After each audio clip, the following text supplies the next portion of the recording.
The new documentary, The Day I Had to Grow Up, is putting a spotlight on youth activism in America.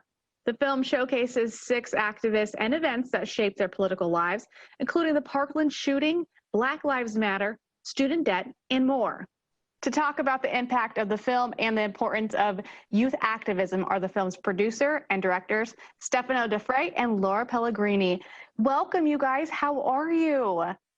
Brianna, thank you so much for having us on your show. Thank you. We're doing great. Thank you. Happy to have you. So what inspired you to do a documentary about youth activism in America? I think, first of all, the fact that we had some watershed moments when we were kids. Obviously, 9/11 had a big impact for me and Laura, and we were talking about this earlier on. But I think what happened was we saw a wave of activism that started to happen after school shootings, starting with Sandy Hook and then afterwards with Parkland. And so the impetus for that, the beginning, was really the Parkland shooting. And then we started on a 2-year journey of this documentary. And we were also curious, just as filmmakers, to do a story about it, because I think looking at documentaries, we hadn't seen a ton of them about youth activism. So that was another extra incentive for us to explore that. So what do you think your takeaway was from interviewing the 6 students? I think the most important thing was that how engaged they are, like how aware they are of not just what they want the world to be like, but also what they've seen past generations do. You know, Laura and I say this to each other all the time, that youth have a very particular advantage in the world. They come at the intersection of criticality and hope. You know, they see the world's pain, but they also see the world's possibility.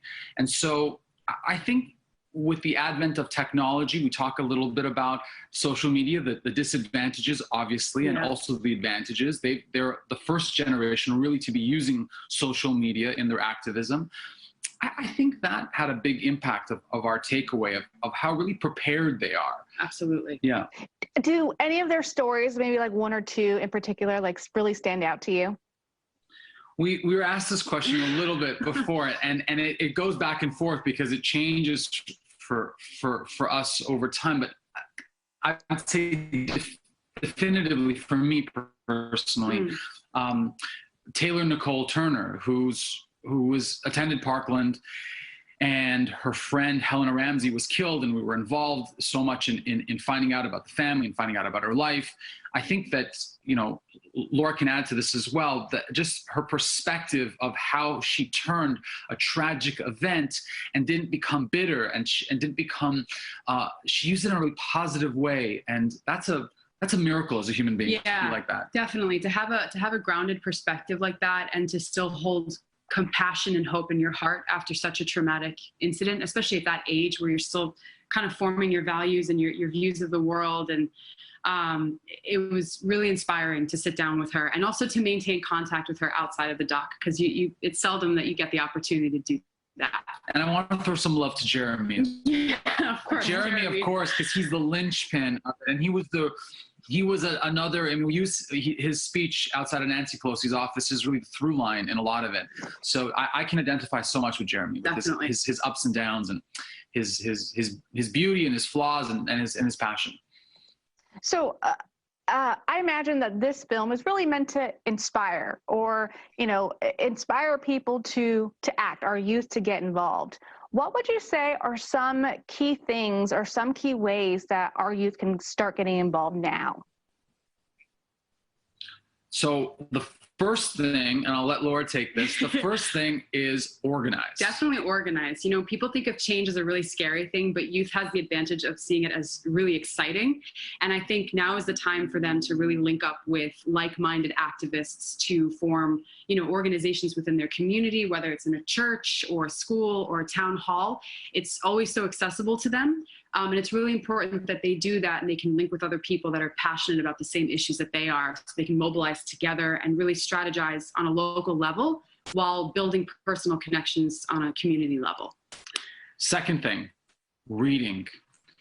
It's so important when you're starting off your life as a young person and you're getting involved, to read the different points of view. People will come up to you that have a different perspective. Maybe it's a different political party. Maybe it's a different perspective on the environment, or a different perspective on fossil fuels, different perspective of what happens to waste in batteries or cleaning up plastics in the oceans. These things are important because the more you're educating yourself on a topic, the more your ability will be augmented to have a conversation, right? That's really the second thing that I would say. Absolutely. Can we keep going with the third one? We have a couple more things.